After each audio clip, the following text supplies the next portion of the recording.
ونعوذ بالله من شرور أنفسنا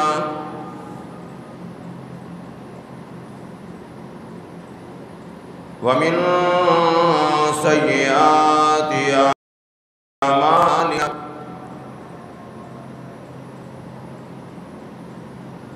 من يهده الله فلا مضل له ومن يضلله فلا هادي له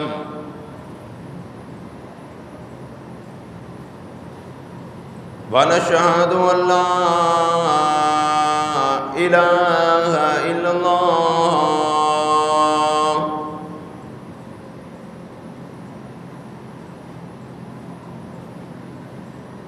وحده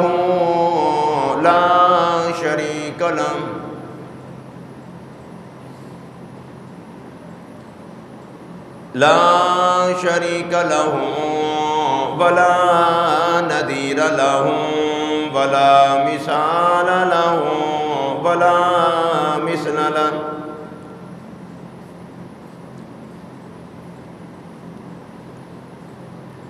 لا معين له ولا وزير له ولا مشير له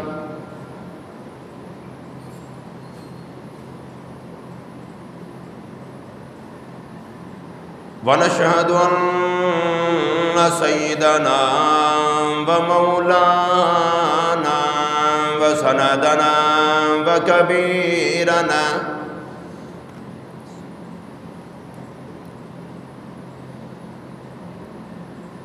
ونبينا وهادينا ومرشدنا محمدا عبده ورسوله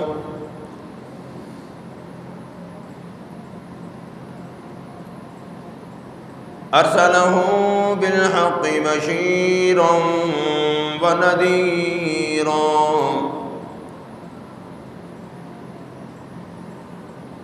أما بعد فأعوذ بالله السميع العليم من الشيطان الرجيم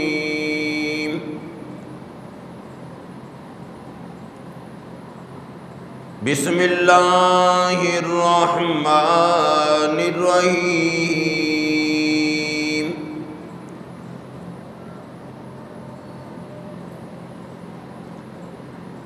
ولا يخافون لومة لائم ذلك فضل الله يؤتيه من يشاء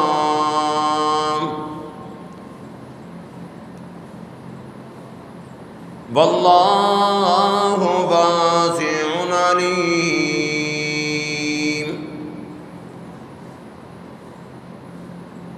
وقال الله تبارك وتعالى أمن هو قانت آناء الليل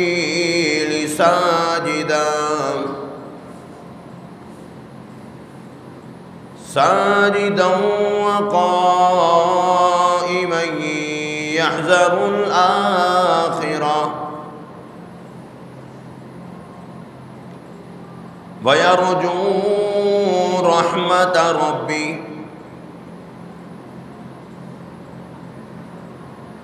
قل هل يستوي الذين يعلمون والذين لا يعلمون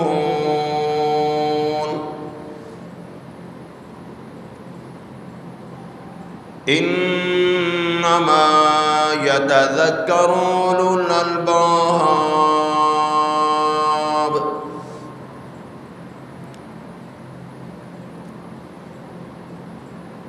وقال النبي صلى الله تعالى عليه وسلم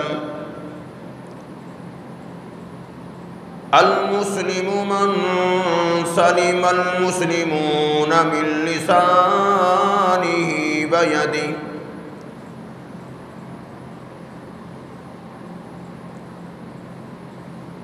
وقال النبي صلى الله تعالى عليه وسلم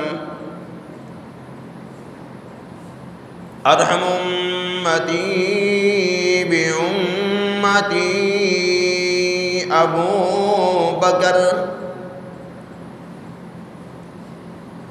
وأشدهم في أمر الله عمر وأصدقهم حياء عثمان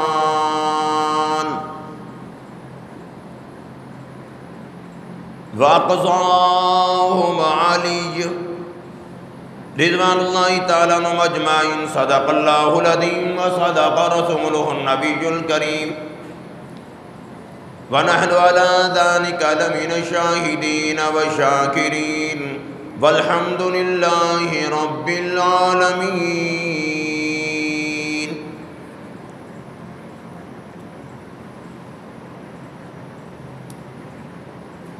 وہ معزز تھے جس زمانے میں مسلمان ہو کر،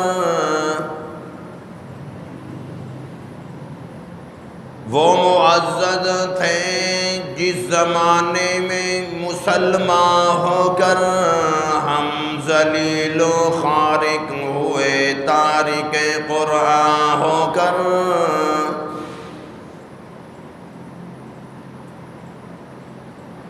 بے عمل دل ہو تو جذبات سے کیا ہوتا ہے، دھرتی بنجر ہو تو برسات سے کیا ہوتا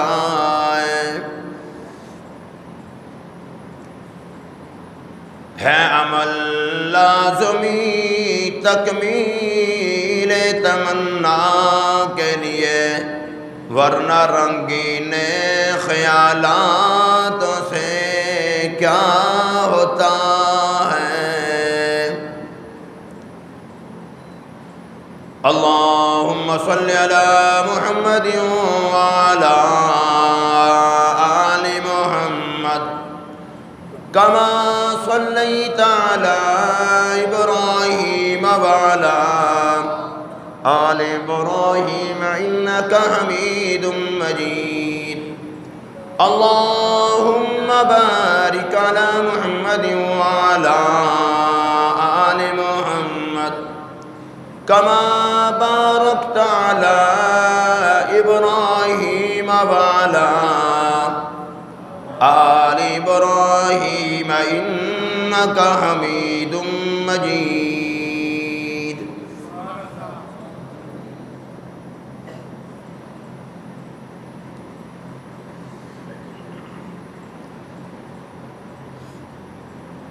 معاشرتی نظام میں جب خلل واقع ہوتا ہے اور خرابی پیدا ہوتی ہے تو پھر انسان کا مزاج بگڑنا شروع ہو جاتا ہے، حتیٰ کہ اس کے گفتگو کرنے کا طریقہ بھی، اس کا لب و لہجہ بھی تبدیل ہو جاتا ہے.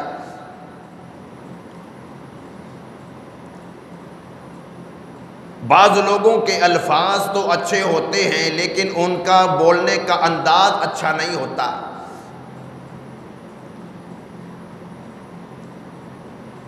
اور بعض لوگوں کا لب و لہجہ تو بہت اچھا ہوتا ہے لیکن الفاظ اچھے نہیں ہوتے. جیسے بعض لوگ کہتے نہیں کہ یار تو نے جو یہ بات کی ہے، تیری اس بات سے میں بڑا رنجیدہ ہوا ہوں.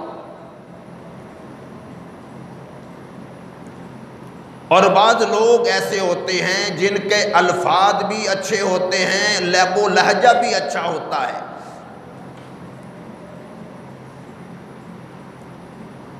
ایسے لوگ جو ہوتے ہیں وہ ہر انسان کا دل موہ لیتے ہیں.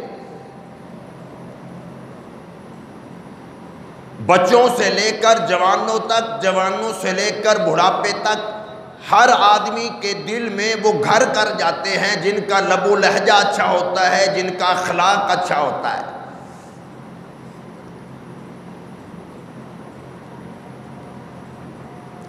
اور جن کا اخلاق اچھا ہوتا ہے بندہ اس کے لیے جان کی قربانی دینے کو بھی تیار ہو جاتا ہے۔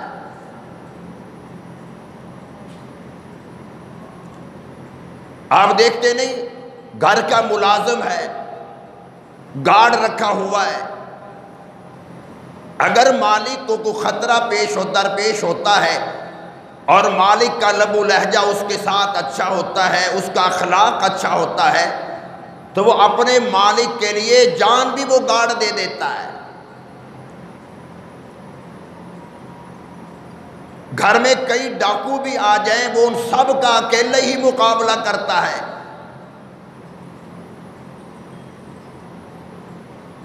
اس لیے کہ وہ جانتا ہے کہ میرا مالک بہت اچھا ہے، میرے مالک نے مجھے ساری زندگی کبھی کوئی تکلیف نہیں آنے دی۔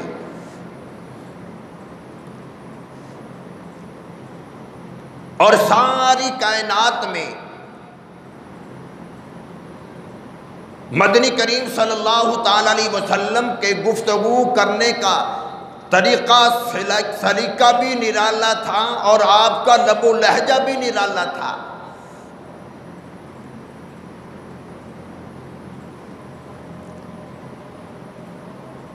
اس لیے امی عائشہ صدیقہ رضی اللہ تعالی عنہ سے پوچھا گیا کہ حضور کریم صلی اللہ تعالی علیہ وسلم کو کوئی اخلاق بتلاؤ۔ حضرت عائشہ فرمانے لگی، کیا تم نے خدا کا قرآن نہیں پڑھا؟ سارا قرآن میرے محبوب کا اخلاق ہے۔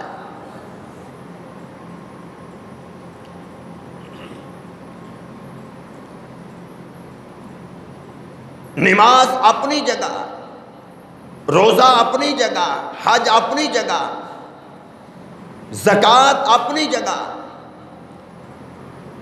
لیکن اگر انسان کا اخلاق اچھا نہیں، انسان کا انداز گفتگو اچھا نہیں، ہاتھ سے بھی تکلیف دیتا ہے، زبان سے بھی دوسروں کو تکلیف دیتا ہے، میں کہتا ہوں اس کے پھر کسی عمل کا بھی کوئی فائدہ نہیں۔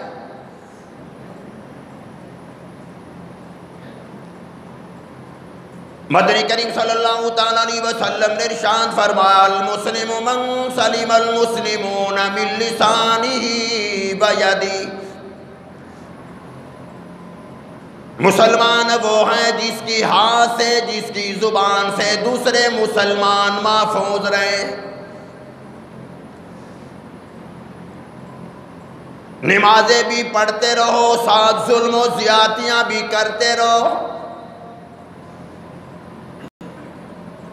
حج بھی ادا کرتے رہو، عمرے بھی ادا کرتے رہو، لیکن ظلم و زیادتیاں ہو رہی ہیں، کسی عمل کا فائدہ کوئی نہیں۔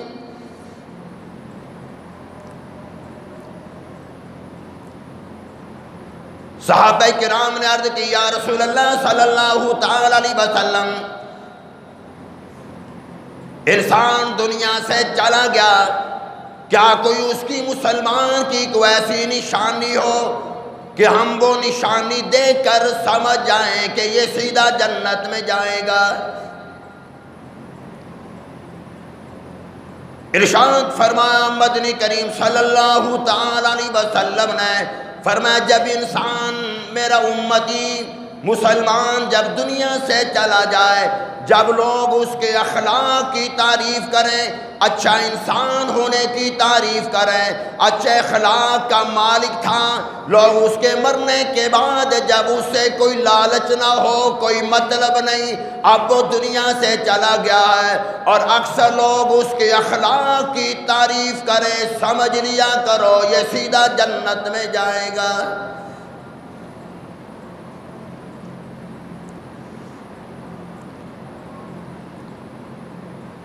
اگر انسان بد اخلاق ہو، بدتمیز ہو،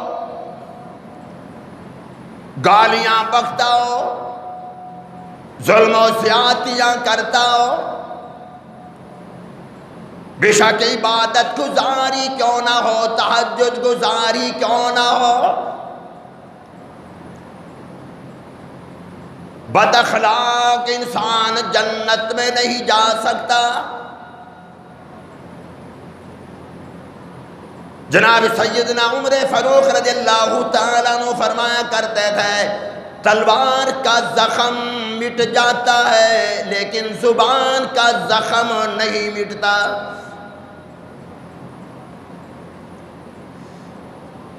مدنی کریم صلی اللہ تعالیٰ علیہ وسلم نے ساری حیات مبارکہ میں پتھر کھا کھا کر بھی کسی کے خلاف زبان استعمال ایسی نہیں کی کہ جس سے بد اخلاقی کا مظاہرہ ہوتا ہو۔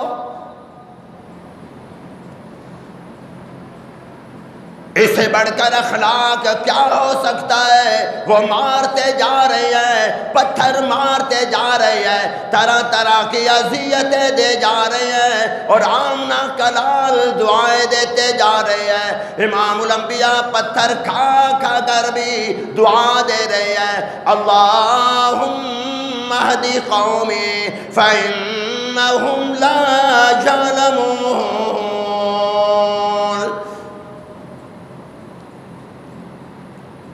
اور ایک ہم مسلمان ہے،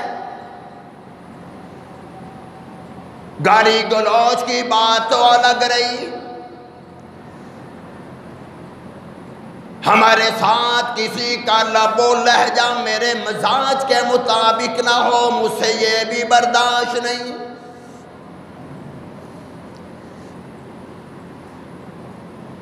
مدنی کریم صلی اللہ تعالیٰ علیہ وسلم تشریف لے جا رہے ہیں، کالی کملی چادر مبارک اپنے کندھوں مبارک پہ رکھی ہوئی ہے۔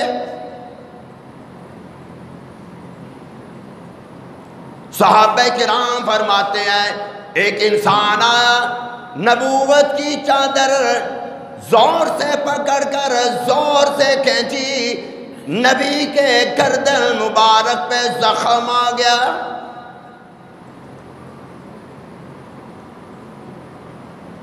صحابہ کرام فرماتے ہیں مدنی کریم صلی اللہ تعالیٰ علیہ وسلم نے پیچھے مڑ کر دیکھا، وہ صحابی نہیں، مسلمان نہیں، اس لیے کہ صحابی ہو پھر نبوت کو تکلیف دے، آمنہ کے لال کو تکلیف دے، مدنی کریم صلی اللہ تعالیٰ علیہ وسلم کو تکلیف دے۔ صحابہ کرام نے سارا کا سارا خاندان نبوت کی خاطر لٹا دیا۔ کیسے ہو سکتا ہے نبی کا یار ہو، نبی کا صحابی ہو، مدنی کریم صلی اللہ تعالیٰ علیہ وسلم کا غلام ہو، پھر نبوت کو تکلیف دے؟ وہ کافر تھا، نبی کو تکلیف ہوئی، امام الانبیاء نے مڑ کر دیکھا، وہ کہنے لگا غریبوں فقیروں کچھ دے دو۔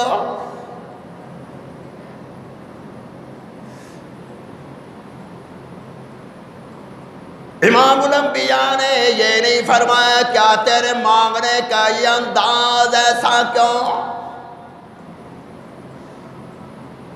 کیا ایسے مانگا جاتا ہے؟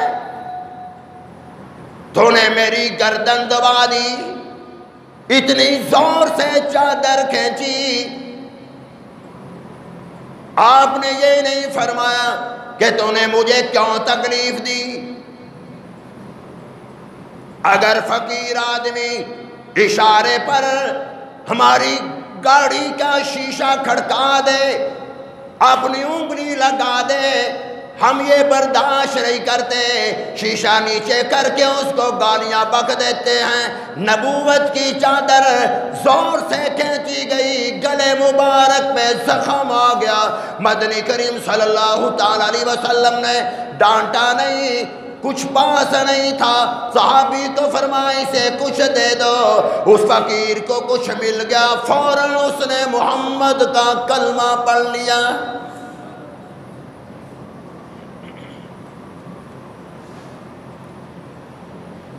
مدنی کریم صلی اللہ تعالیٰ علیہ وسلم ایسے اخلاق سے پیش آئے،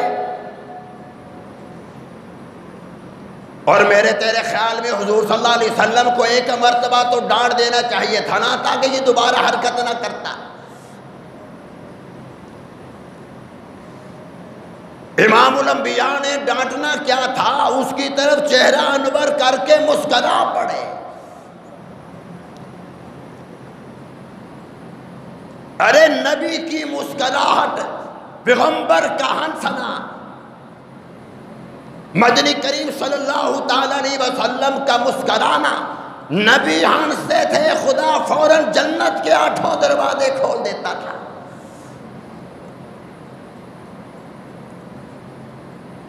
تو امام الانبیاء نے فرمایا المسلم من سلم المسلمون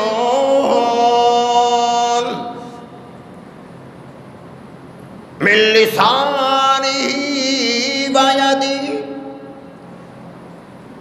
مسلمان وہ ہے جو دوسروں کی کو تکلیف نہ دے، اذیت نہ پہنچائے۔ مدنی کریم صلی اللہ تعالی علیہ وسلم نے ایک مرتبہ فرما دیا الہ العالمین، اگر میں کسی وجہ سے کسی کو بد دعا دے دوں، الہ العالمین میری بد دعا کو دعا میں تبدیل کر دینا۔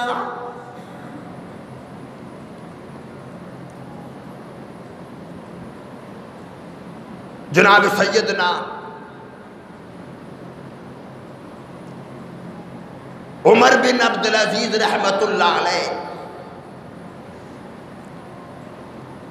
جن کو عمر ثانی کہا جاتا تھا، وہ تشریف لے جا رہی ہیں، وقت کا بادشاہ ہے، وقت کا حکمران ہے۔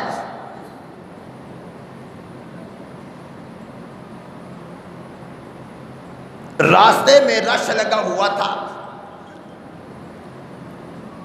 اس مجمع میں ایک آدمی سو رہا تھا، عمر بن عبدالعزیز رحمت اللہ کا پاؤں اس کی ٹانگ پہ آ گیا۔ اب وہ آدمی سو رہا تھا، اب جب فوراً اٹھتا ہے، اسے نہیں پتا تھا کہ یہ کون ہے،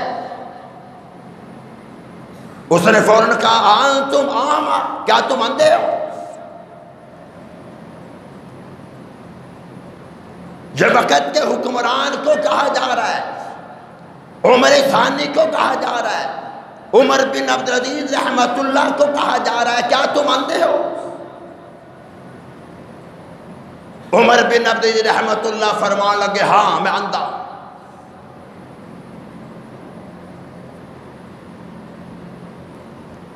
اب حضرت صاحب کے وزراء بھی ساتھ تھے، مشیر بھی ساتھ تھے، 5-10 لوگ حضرت صاحب کے ساتھ تھے، اور کسی نے کہہ دیا حضرت جی یہ یاد رکھنا، یہ اس دور کی بات سنا رہا ہوں جب وقت کے حکمران بھی اچھے ہوتے تھے اور ان کے آگے وزیر مشیر بھی بڑے اچھے ہوتے تھے، اور آج کل تو اللہ ہی معاف فرمائے۔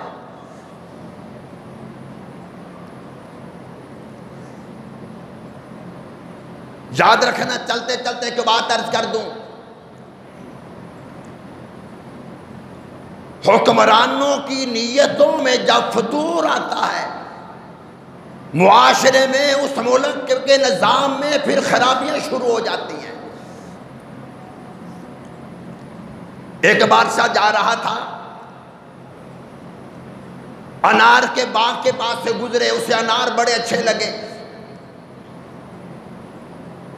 اس نے اپنے وزیروں سے کہا کہ یار انار کے جوس پینے کو دل کرتا ہے۔ انہوں نے مالک کی اجازت سے ایک انار توڑا، اسے گلاس میں نچوڑا، گلاس بھر گیا۔ بادشاہ نے جب پیا نا تو وہ بڑا میٹھا لگا، اس نے کہا یار یہ تو بڑا اچھا باغ ہے، بڑا ہی انار کا جوس پینے میں مزہ آیا، پہلے یہ تو بتاؤ کہ اس باغ پہ ٹیکس ہے؟ انہوں نے کہا نہیں، انہوں نے کہا بھی یار اتنا اچھا پھل ہے، مٹھاس بھی اتنی اور اتنا اچھا یہ انار، اور اس میں ٹیکس کیوں نہیں؟ بادشاہ نے اعلان کر دیا کہ اس باغ کے بھی ٹیکس لگاؤ۔ چند دن کے بعد وہ بادشاہ اسی باغ کے پاس سے گزرا، ایسے ہی پھل لگا ہوا، کہنے لگا یار یہ وہی باغ نہیں؟ کہاں یہ وہی ہے؟ انہوں نے کہا یار چلو پھر ایک گلاس انار کے جوس کا اور پلا دو۔ انار توڑا، گلاس میں جب نچوڑا گیا تو چند قطرے نکلے. ایک اور انار توڑا، اس میں بھی چند قطرے نکلے. 15-20 کے قریب انار توڑ کر اس میں نچوڑے گئے، گلاس پھر بھی نہیں بھرا. اور بادشاہ کہنے لگا کہ اور باغ تو نہیں؟ ان کا نہیں، وہی ہے. ان کے یار پہلے بھی ہم یہاں سے گزرے تھے، ایک انار کا ایک پیس نچوڑا گیا، گلاس بھر گیا. 20 نچوڑے گئے ہیں، گلاس نہیں بھرتا.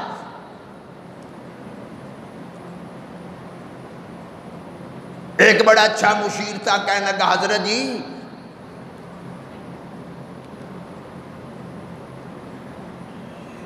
پہلے جب آپ نے انار کا جوس پیا اس وقت ایک انار سے گلاس بھر گیا، آپ کی نیت ٹھیک تھی.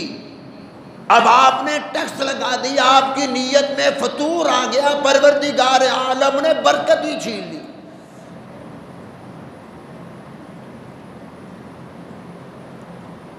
ارشاد فرمایا مدنی کریم صلی اللہ تعالی علیہ وسلم نے، ایسا زمانہ جائے گا، ایسا دور ضرور آئے گا جب حضرت عیسیٰ علیہ السلام تشریف لائیں گے، ساری دنیا میں اسلام کا بول بالا ہوگا. پروردگار عالم آسمان اور زمین کی ہر شے کو حکم دے دیں گے، میں نے جو تمہارے اندر برکتیں رکھی ہیں وہ باہر نکال دے. ارشاد فرمایا مدنی کریم صلی اللہ تعالی علیہ وسلم نے، ایسی برکت آ جائے گی، انار کا آدھا ٹکڑا ساری قوم کھا جائے گی، اس سے وہ بھی ختم نہیں ہوگا.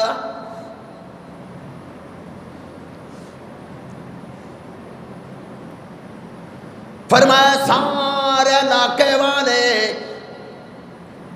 انار کھانا شروع کر دیں گے، سب کے پیٹ بھر جائیں گے، لیکن انار کا آدھا ٹکڑا ساری قوم سے ختم نہیں ہوگا. جماعت صحابہ کرام فرماتے ہیں کئی مرتبہ ایسا ہوا کھانے کو کچھ نہیں ہوتا تھا، مدنی کریم صلی اللہ تعالی علیہ وسلم ہمیں 3 کھجوریں تقسیم کیا کرتے تھے. بعض اوقات ایسا ہوتا ہمارے حصے میں 2 کھجور آتی، اور بعض اوقات ایسا ہوتا ایک کھجور ہمارے حصے میں آتی. ان کھجوروں کو رحمت والے ہاتھ جب لگتے اور ہم وہ کھاتے تھے، ہمیں کئی دن بھوک اور پیاس نہیں لگتی تھی.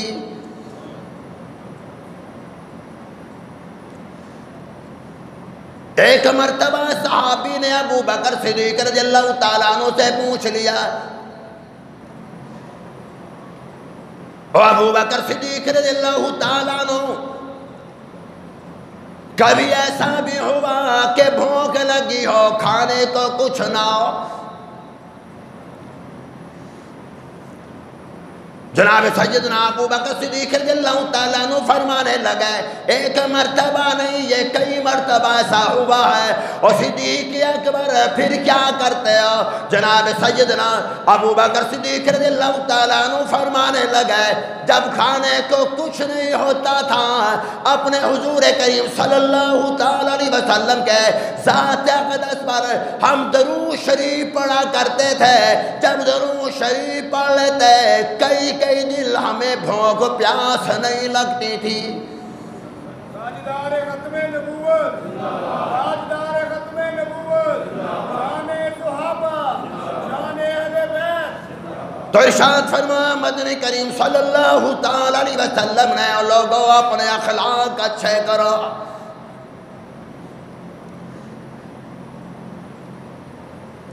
بد کردار انسان خدا کو پسند نہیں،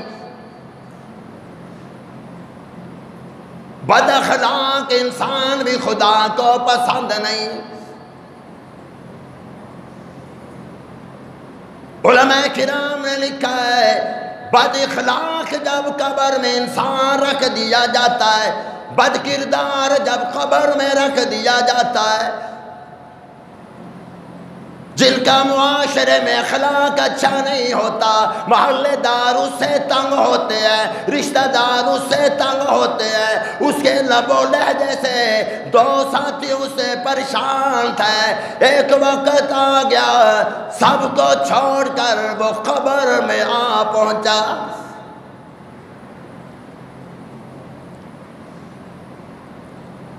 علماء کرام نے لکھا ہے زمین کا وہ حصہ جہاں بد اخلاقی قبر بنی، پروردگار عالم ہم سب کی قبر کو اچھا فرما دے۔ یار یہ دنیا کی یہ گرمی برداشت نہیں، قبر کی گرمی کیسے برداشت کرو گے؟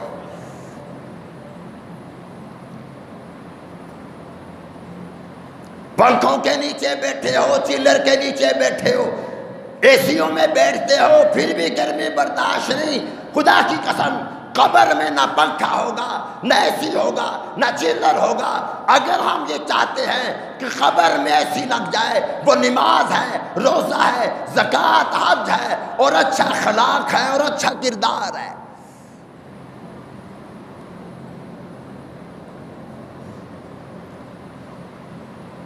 ایک اللہ والے گزرے، نام ان کا مسلم بن عمر ہے۔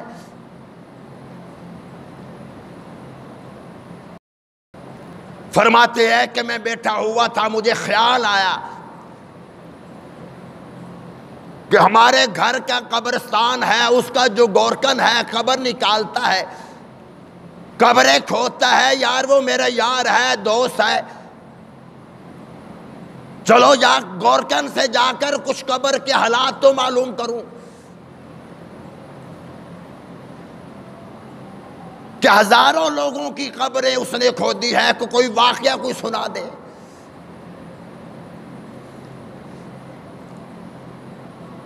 حضرت مسلم بن عمر رحمت اللہ علیہ اس گورکن کے پاس گئے، فرمانے لگے کہ یار تو نے ہزاروں قبریں کھودی ہیں، قبر کھودتے وقت یا مردہ دفناتے وقت کوئی ایسا منظر، کوئی ایسا واقعہ جس کا تعلق قبر کے ساتھ ہو؟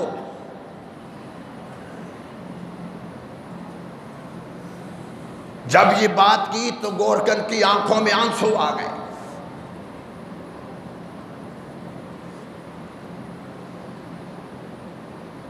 انہوں نے کہا مسلم صاحب میں تمہیں کیا سناؤں،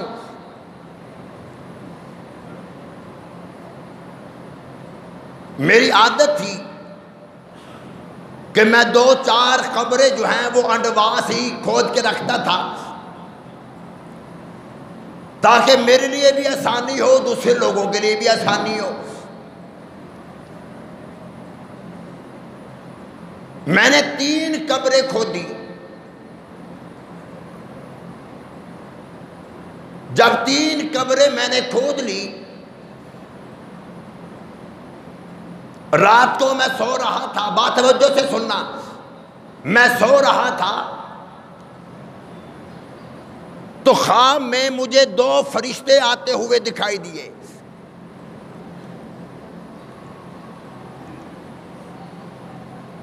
ایک قبر کے پاس آیا جو قبر میں نے کھودی تھی،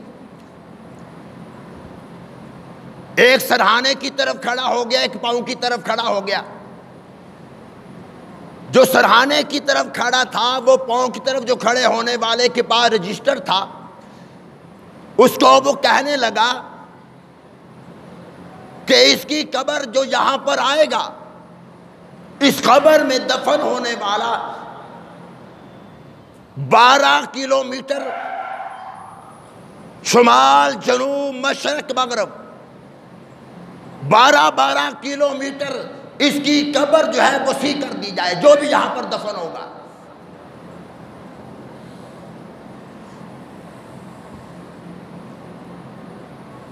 پھر خواب میں ہی دوسری قبر کے پاس وہ آ گئے، وہ ایک فرشتہ دوسرے فرشتے کو لکھوا رہا ہے کہ اس قبر میں جو آئے گا اس کے لیے تا حد نگاہ قبر کو کھول دیا جائے۔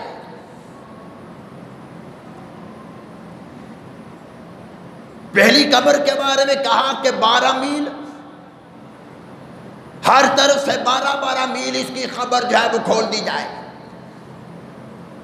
اور یہ دوسری قبر میں آئے گا اس کی قبر تا حد نگاہ کھول دی جائے۔ جب وہ تیسری قبر کے پاس آئے، وہ فرشتہ جو لکھوا رہا تھا وہ رو کر کہنے لگا کہ اس قبر میں جو آئے گا شہادت کی انگلی اور انگوٹھا، ان دونوں کے درمیان جتنا فاصلہ ہے اتنی قبر تنگ کر دی جائے۔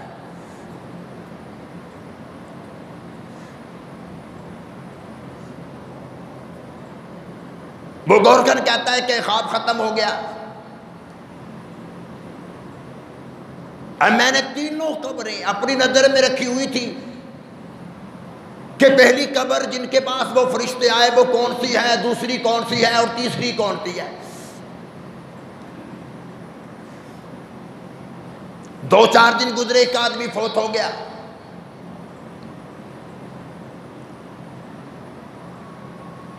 ان کا کوئی عزیز قبرستان آیا،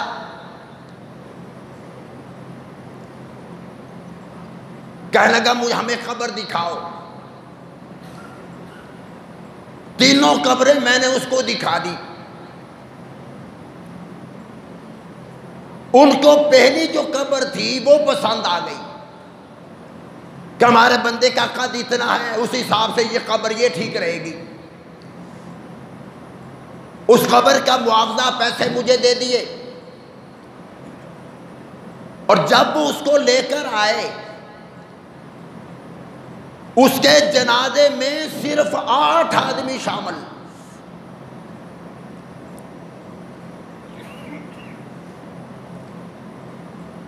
خیر جب اسے دفنا دیا گیا،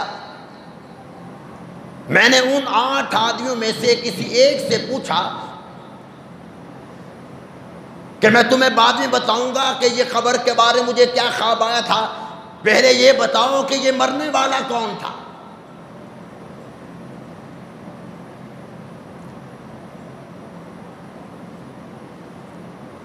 وہ کہنے لگے ہمارا یہ محلے دار تھا۔ اللہ اکبر، اللہ اکبر۔ اور ہم نے ساری زندگی میں اسے نماز چھوڑتے ہوئے نہیں دیکھا، جماعت کے ساتھ نماز ادا کیا کرتا تھا، رمضان کا مہینہ تھا، رمضان کے مہینے کے روزے رکھا کرتا تھا، دل کا بڑا امیر تھا، ویسے یہ بڑا غریب تھا،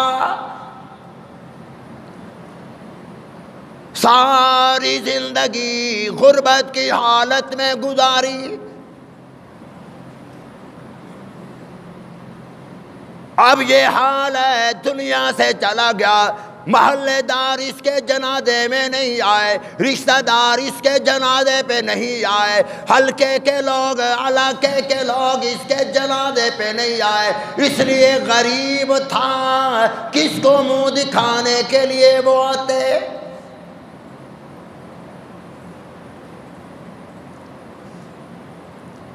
وہ گورکن کہتا ہے میں نے ان لوگوں سے جو پیسے لیے تھے نا وہ بھی واپس کر دیے، کہ میں جانتا تھا بے شک یہ غریب تھا لیکن اللہ کا ولی تھا، کہ جس کی قبر 12 میل کھول دی گئی۔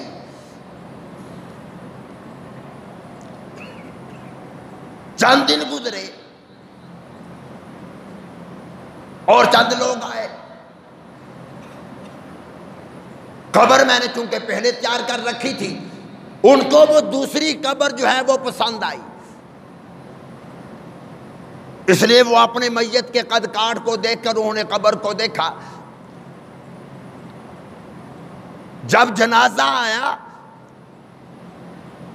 تو اس آدمی کے جنازے پہ صرف 4 لوگ تھے جو جنازے کی چارپائی اٹھا کر لائے.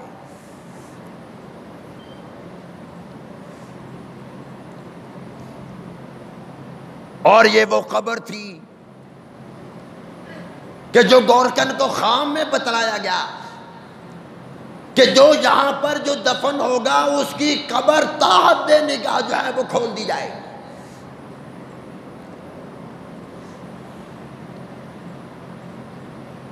میں نے پوچھا کہ بھئی یہ کون ہے؟ پہلا جنازہ آیا 8 آدمی تھے، دوسرا آیا تو 4 آدمی تھے. وہ لوگ کہنے لگے کہ یہ مسافر تھا، پتہ نہیں کہاں سے آیا، اس علاقے سے وہ سواری پہ سے گزر رہا تھا، سواری سے گرا، وہ فوت ہو گیا. اب یہ مسافر کے جنازے پہ صرف 4 آدمی شامل. چلتے چلتے ایک بات عرض کر دوں، یہ نہ دیکھا کرو کہ جنازہ کس کا ہے. اگر وقت ہے، فرصت ہے، جنازے میں شرکت کر لیا کرو. علماء کرام نے لکھا ہے، علماء کرام نے لکھا ہے بعض جنازے ایسے ہیں جن کا جنازہ پڑھنے سے پڑھنے والوں کی خدا مغفرت کا اعلان کر دیتا ہے.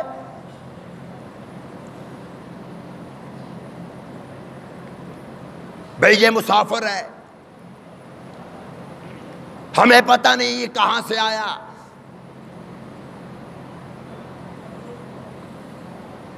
پہلا آدمی وہ غریب تھا وہ نیک، اس کے جنازے پہ 8 آدمی اور دوسرے آدمی کے جنازے پہ صرف 4 آدمی.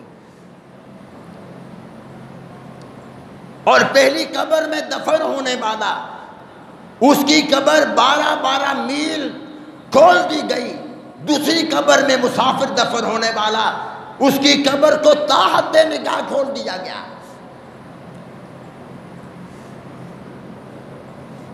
اب وہ گورکن کہتا ہے قبر ایک بچ گئی،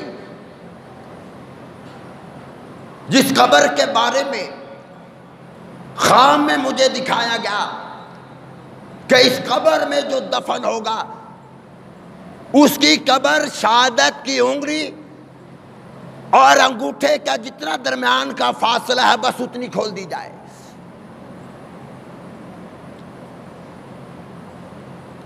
اب مجھے یہ بتاؤ کہ شہادت کی انگلی اور انگوٹھے کا فاصلہ کتنا ہوتا ہے؟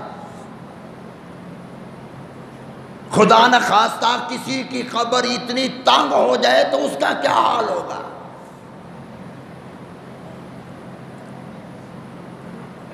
جیسے میں نے پہلے عرض کیا ہے کہ یار یہ دیکھیں یہ گرمی ہم سے برداشت نہیں، قبر حشر کی گرمی. امام الانبیاء نے فرمایا قیامت کا دن ہوگا، بعض لوگوں کو اتنا پسینہ آئے گا، اتنا ہولناک منظر ہوگا، اپنے ہی پسینے میں وہ خود ڈوب جائے گا. آپ اندازہ لگا لو کہ وہ کتنا پسینہ آئے گا. گھبراہٹ کا کیا عالم ہوگا کہ اتنا پسینہ وہ نہر پسینے کی بن جائے گی اور خود اس میں آدمی ڈوب جائے گا.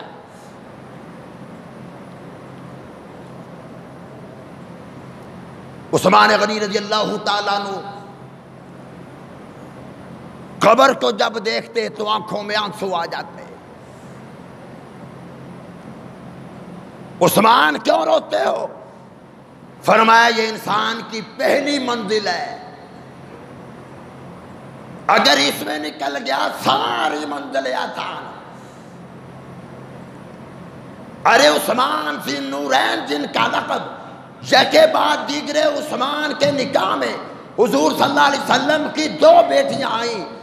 اور یاد رکھنا عثمان اتنے شرم و حیا والے تھے کہ حضور صلی اللہ علیہ وسلم تشریف فرما ہے، آپ کی ٹانگ مبارک سے چادر مبارک تھوڑی سی ہٹ گئی، صحابہ آ رہے ہیں، امام الانبیاء اسی حالت میں بیٹھے ہوئے. عثمان آئے، آپ نے اپنی چادر مبارک ٹھیک اور درست فرما لی. صحابہ نے عرض کی یا رسول اللہ صلی اللہ علیہ وسلم ہم بھی آئے آپ اسی حالت میں بیٹھے رہے، اور جب عثمان آئے آپ نے ٹانگیں مبارک سیدھی فرما لی اور چادر مبارک اوپر ڈال لی. فرمایا امام الانبیاء نے، او صحابہ جس میرے عثمان سے اللہ کے فرشتے حیا کرتے ہو، محمد اس سے حیا کیوں نہ کرے؟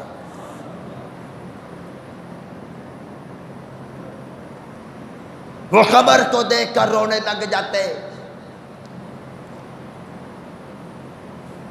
تو خیر اب تیسری قبر رہ گئی.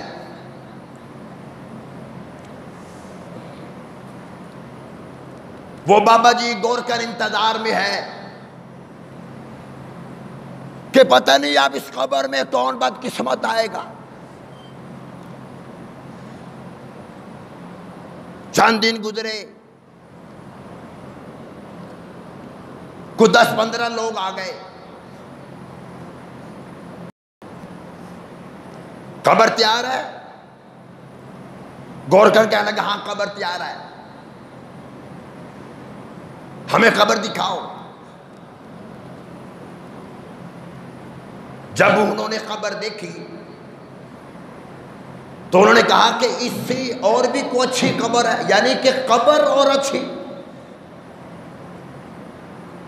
ان کا نبی تیار تو یہی ہے.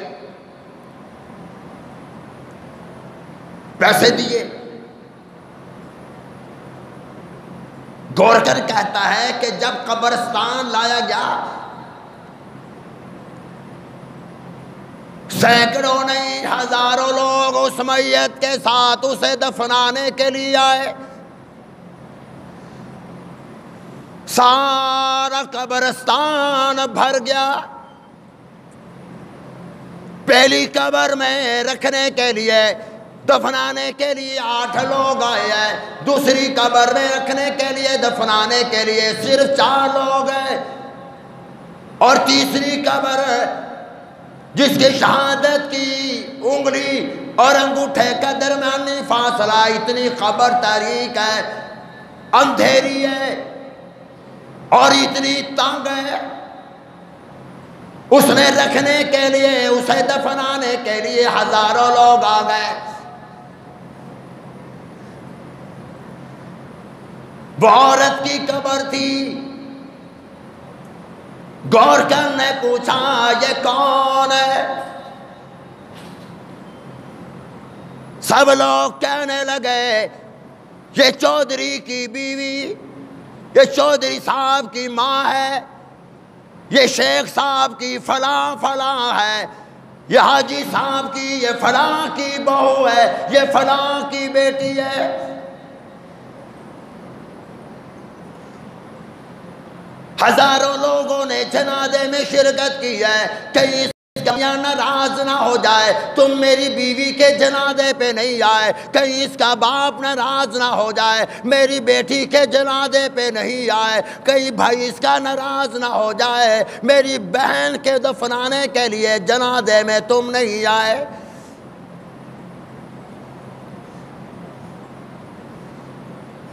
غور کر رو رہے. قبر بن گئی. قاری صاحب کھڑے ہو کر خدا کا قرآن پڑھ رہے ہیں. اس کے سرہانے پہ کھڑے ہو کر قاری صاحب نے سورہ بقرہ کا پہلا رکوع پڑھ دیا، پاؤں کی طرف آ کر آخری رکوع پڑھ دیا. اس کی مغفرت کی دعائیں ہو رہی ہیں. کسی کو کیا معلوم ادھر غور کن سائڈ پہ کھڑا ہو کر رو رہا ہے. میں تمہیں کیا بتلاؤں یہ قبر کا حال کیسا ہے. وہ غور کن کہتا ہے جب ابھی قبر میں نے تیار کی ہے، اس قبر کے پاس جب میں جاتا تھا فوراً آگ کی تپش مجھے محسوس ہوتی تھی، میں قبر کے پاس کھڑا نہیں ہو سکتا تھا.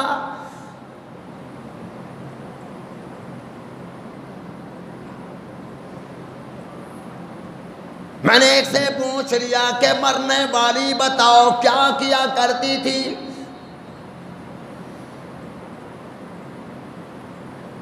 ایک آدمی کہنے لگا بابا جی کیا بتلائیں، ہم تو اس کے ماں کو منہ دکھانے کے لیے آئے ہیں، اس کے میاں کو منہ دکھانے کے لیے جنازے پہ آ گئے، ہم جانتے ہیں ہم اس کے برادری کے لوگ ہیں، مرنے والی کے خاندان کے ہم لوگ ہیں، یہ ہمیشہ قرآن کی مخالفت کیا کرتی، نبی کے دین کا مذاق اڑایا کرتی تھی، ختم نبوت کا مذاق اڑایا کرتی تھی، صحابہ کرام کا مذاق اڑایا کرتی تھی۔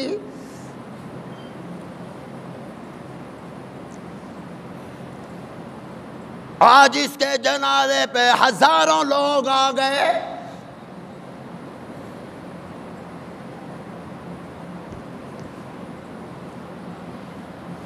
اس کا انداز گفتگو اپنے ملازموں کے ساتھ بھی اچھا نہیں تھا، انتہائی بد اخلاق عورت، انتہائی بد کردار عورت، بس پیسے والے تھے، دولت والے تھے۔ اللہ اکبر اللہ اکبر،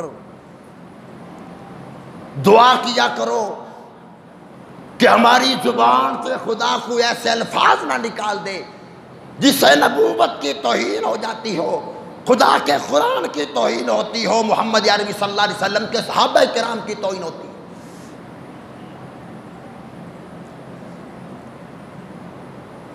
اگر ہم کچھ دین کی خدمت نہ کر سکے تو کم از کم گستاخوں میں تمہارا نام تو نہ آئے،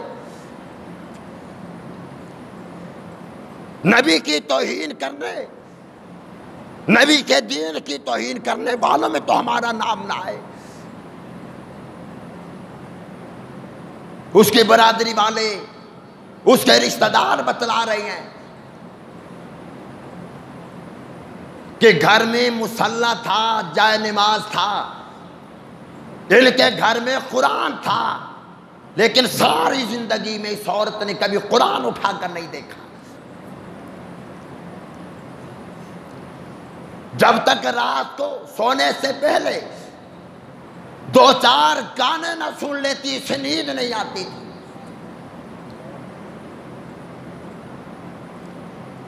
گاڑی میں گانے، گھروں میں گانے، چلتے پھرتے گانے، انتہائی بد اخلاق عورت۔ جو اچھے کردار والے تھے ان کے جنازے میں 8 لوگ، اچھے کردار والوں کے جنازے پہ صرف 4 لوگ، اور جو بد کردار عورت تھی، گورکن کہتا ہے کہ مجھے جب عورت کو دفنایا گیا 15 سال مسلسل کوئی بھی آدمی مجھ سمیت اس عورت کی قبر کے پاس سے نہیں گزر سکتا تھا، یعنی اتنی آگ کی تپش، پروردگار عالم نے قبر کو جہنم بنا دیا۔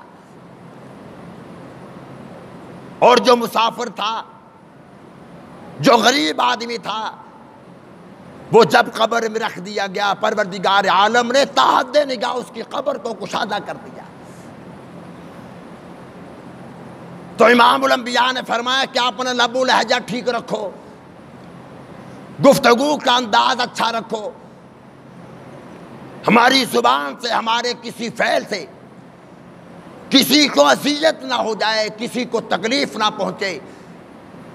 یہ نہ دیکھا کرو کہ یہ غریب ہے، یہ نہ دیکھا کرو یہ فقیر ہے۔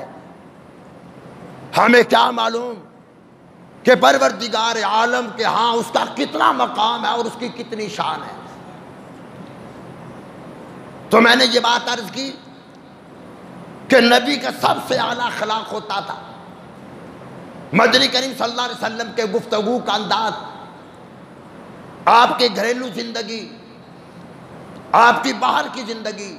میں اکثر کہا کرتا ہوں ہر آدمی کا اپنی بیوی کے پاس کوئی لوز پوائنٹ ضرور ہوتا ہے۔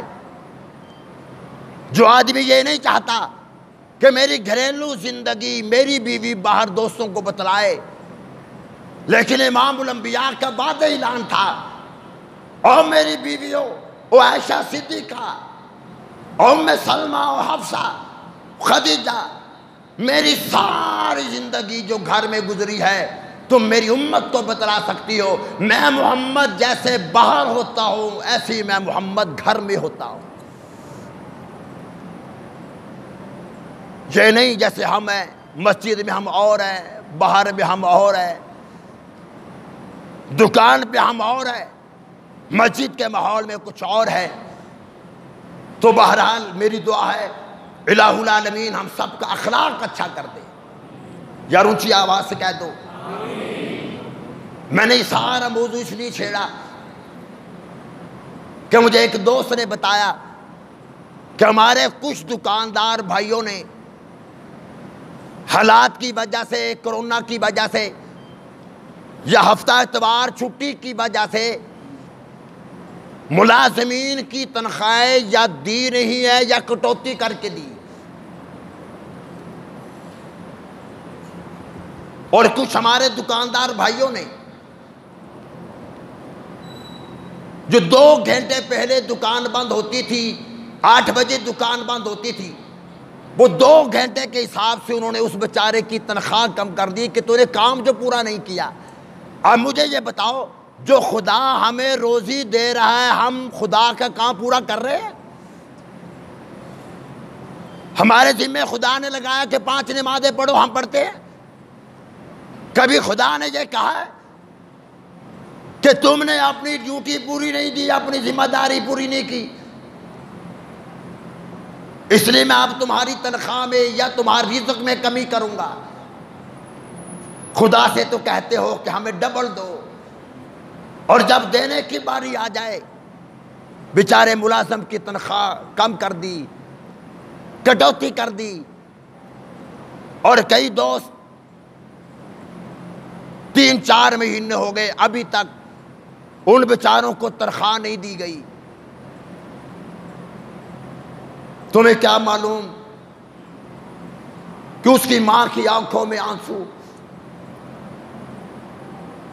اس کے بچے رو رہے ہوں گے، اس کے بوڑھے ماں باپ رو رہے ہوں گے، شاید وہ بیچاری ماں دوائی سے بیٹھی ہو، میڈیسن سے بیٹھی ہو، اس لیے کہ تم نے جب اسے تنخواہ نہیں دی۔ ایک بات ذہن میں رکھنا، مسجد میں بیٹھ کر بات عرض کر رہا ہوں، تجربہ کر لو، ملازم، سیل مین، گھروں کے نوکر اگر ہم سے خوش ہوں گے تو پروردگار عالم بھی ہم سے خوش ہوگا، ہم ان کو خوش رکھیں گے، خدا ہمیں خوش رکھے گا۔ میں نے تو کہا تھا کہ یار کوئی تنخواہیں بڑھا دو، چلو یہ نہیں کر سکتے تو کم از کم جو ان کی تنخواہ بنتی ہے وہ تو یار پوری دے دو۔ اللہ کے گھر میں بیٹھے ہو، ملازم، سیل مین، نوکر، ایک ہم تنخواہ بھی روکتے ہیں اور اوپر سے ہم ڈانٹتے بھی ہیں۔ مدنی کریم صلی اللہ تعالی علیہ وسلم نے ارشاد فرمایا کہ مظلوم جب آہ دیتا ہے، جس پر ظلم ہو رہا ہے، جب وہ آہ کہتا ہے نا، مظلوم کی آہ اللہ کے عرش کو بھی چیر کر آگے نکل جاتی ہے۔ اگر چاہتے ہو میرا کام اور اچھا ہو جائے، میری دکان کی سیل اچھی ہو جائے، میرا کاروبار اور اچھا ہو جائے، میرے رزق میں فراوانی ہو جائے، اپنے ملازموں کا خیال رکھو، اپنے سیل مینوں کا خیال رکھو، اپنے نوکروں کا خیال رکھو، خدا کی قسم اپنے کھانا علیحدہ نہ رکھو، ان ملازموں کے ساتھ بیٹھ کر کھانا کھاؤ، پھر دیکھنا نبی کی سنت پہ بھی عمل ہو جائے گا، تمہارے کاروبار میں خدا برکتیں بھی عطا کر دے گا۔ وآخر دعوانا الحمدللہ رب العالمین۔